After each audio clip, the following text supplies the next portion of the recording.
Alright, so what is poppin', everyone? I got a couple new books. This one is Psychic Spellcraft that I wanted to read a little bit with y'all to kind of, yeah, I'm just very interested in this. So it says Introduction. Believe it or not, everyone possesses psychic ability. Some might describe it as a good intuition, while others see it as a sixth sense.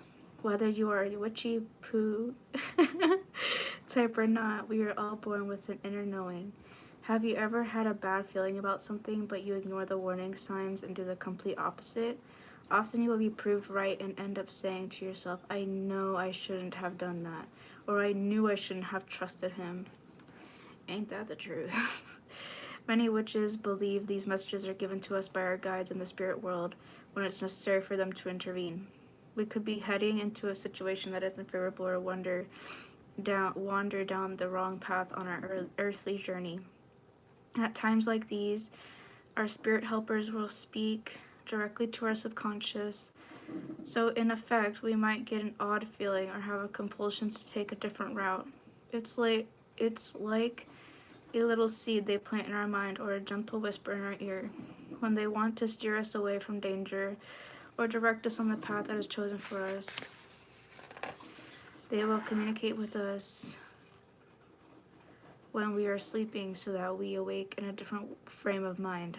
They prefer to correspond with us when we are in a sleep state because when a human being sleeps, their subconscious is on an altered vibration.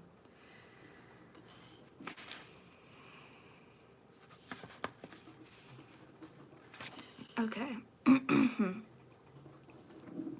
This makes it easier for them to connect with us. Clairvoyants and mediums can attain this altered state by achieving a positive meditation or relaxation. We are all made up of energy, and most of the time we can tap into and read another person's vibration. We might get a great feeling around certain people and a sinking or a sense of dread around others. Often in life, we are drawn to those folks who possess energy similar to our own, and this is why we choose to spend our lives surrounded by them. Just make sure that if those warning bells ever start to ring, you take notice. Opening yourself up to your psychic abilities isn't easy. It can take many years to perfect, and even then, you will occasionally ignore the warning signs and end up in a situation that isn't pleasant. What many people don't realize is that spellcraft can really help in opening up any psychic blocks, leaving you free to receive information from the spiritual plane. If you are already psychic and perform types of divination regularly, you might be better at one practice than another. For example, one of us, Leanna, is very adept at reading tarot cards and does well with psychometry, but struggles with the crystal ball, while the other, Sean, is very adept at seeing into the future, but struggles with finding lost objects or pets. By working some witchcraft into your daily regimen, you can strengthen certain abilities which enable you to tune into the task at hand. This book will hopefully give you lots of information to get you started on your journey.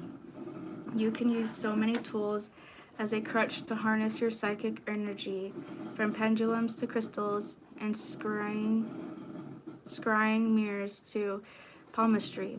Once you become skillful in one field, you can use, try, and practice with another. The more you work that psychic muscle, the better you will get at it, giving you the confidence to make your predictions with ease. All right. Part 1, tapping into the sixth sense. So I'm gonna switch over to the Crystal Witch. I'm somebody who really loves crystals. I always have them on. If it isn't for my earrings, it's usually a bracelet or a necklace or something. So I'm very interested in this. So I'm gonna read the table of contents. Part 1, learn crystal witchcraft. What is a crystal witch? Crystal management, the crystal toolkit, the A to Z crystal guide, everyday crystal spells. Part 2, explore more crystal magic. Crystals and the moon. Crystals for divination. Ooh. Reiki for well-being. Ooh. Connect with your spirit. Crystals through the year.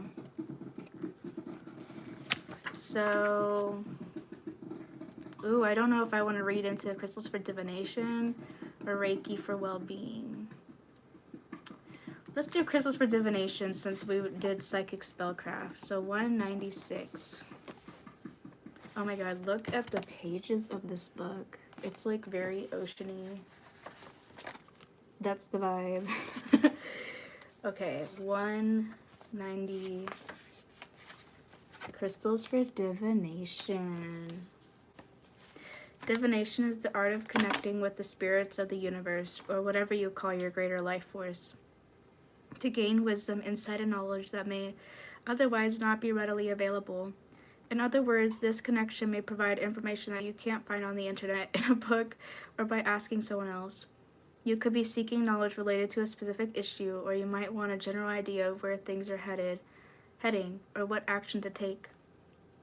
There are hundreds of forms of divination, dating back thousands of years. Most require relatively simple setup and low-tech equipment, such as table salt, which we know is actually tiny crystals. Cool. We will talk about this at some length later in this chapter. Other more complex forms of divining can be enhanced by adding crystals to the mix, and we will discuss some of those methods too. Exploring crystal divinations. Even if you've been divining, I think is how you pronounce it, divining, I don't know, for years, you can always add something unique by using certain stones to enhance your practice. Some of the best crystals to have on hand for any sort of divination include amethyst, useful for opening the third eye chakra and expanding one's psychic abilities. Azurite also works with the third eye and throat chakras to promote clairvoyance, insight, and psychic vision. Beryl enhances its user's abilities during any divination. Bloodstone expands clairvoyance and encourages lucid dreaming. Calcite promotes astral travel and journeys to other realms. Ooh, that's cool. Fluorite works with the third eye to bring clarification to psychic visions. Iolite enhances all forms of supernatural powers. Kyanite, often used in wand formation, increases the powers of perception, intuition, and channeling spiritual styles and messages. Labradorite, one of the workhorse crystals, collaborates with one's highest energy and enhances every psychic skill. Okay, so I'm not even about to go through all of those. Yeah, I'm just kind of like, the pictures on this are just so beautiful. Like, look at this picture. And then the next page.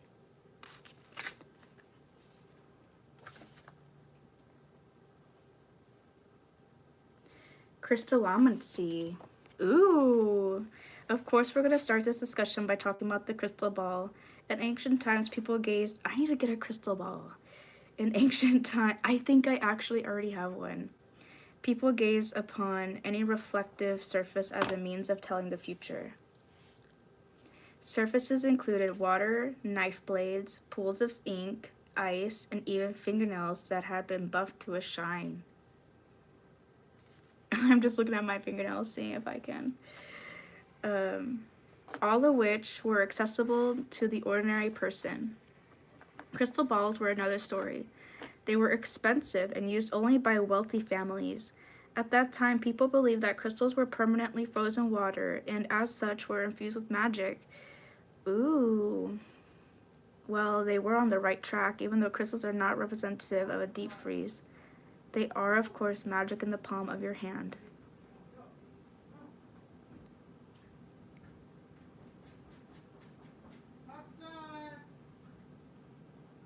Sorry, my neighbor is so loud. The ancient druids were thought to be the first users of crystal balls, which were tiny by today's standards, measuring about half an inch or 1/4 centimeter in diameter, and made from obsidian, beryl, aquamarine, and chrysoberyl. Crystal gazers often scryed. What is the scryed word? I need to look it up. In a dim room, but sometimes they took the crystal outside, held it up to the sunlight, and gazed upon it while looking toward the sky. As you might expect, this resulted in skiers reporting problems with their eyesight, and so the practice was quickly abandoned. During the time of the Druids, crystal ball gazing was often used in magical ceremonies to reveal the secrets of the past. This included the purification and blessing of the spear by a magician who would anoint it with a unique blend of olive oil. Typically, a young boy, a representation of purity of mind, was called upon to do the scrying, and he would report seeing a spirit in the ball if the reading was a success.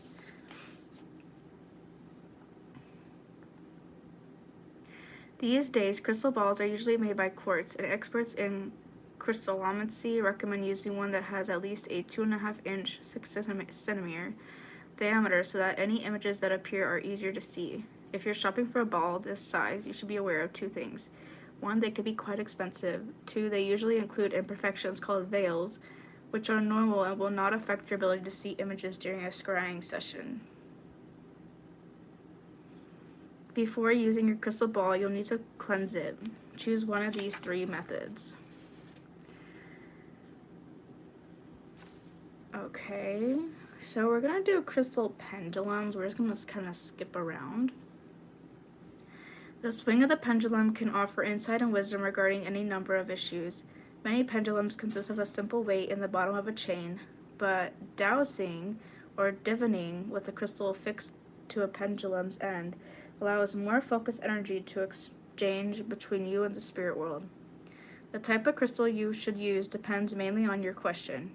If you want to find out more about your love life, choose a pendulum with a rose quartz tip. For money matters, opt for some green jade or perhaps a garnet. For general questions, a clear quartz is perfect. There are many crystal pendulums to be found online, all created with a multitude of different crystals attached.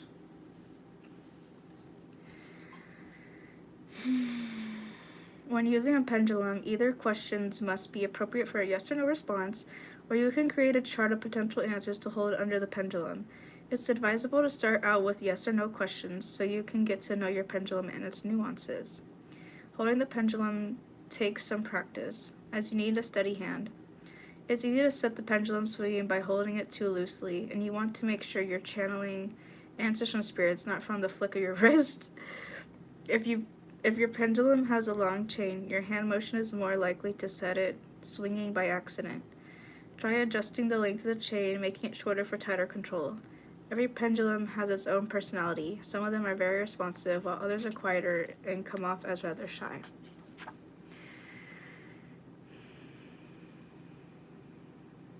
Things to observe with your pendulum.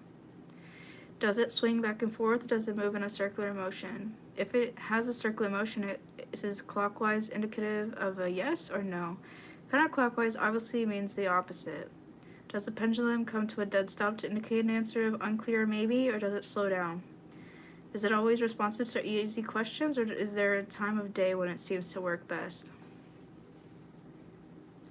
In this phase, when you're learning about how your pendulum communicates, keep your questions simple, with yes or no answers that are known to you. For example, is my name Susan?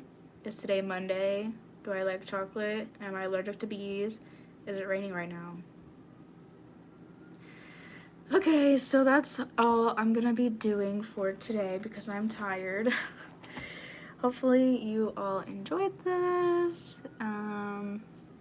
Bye.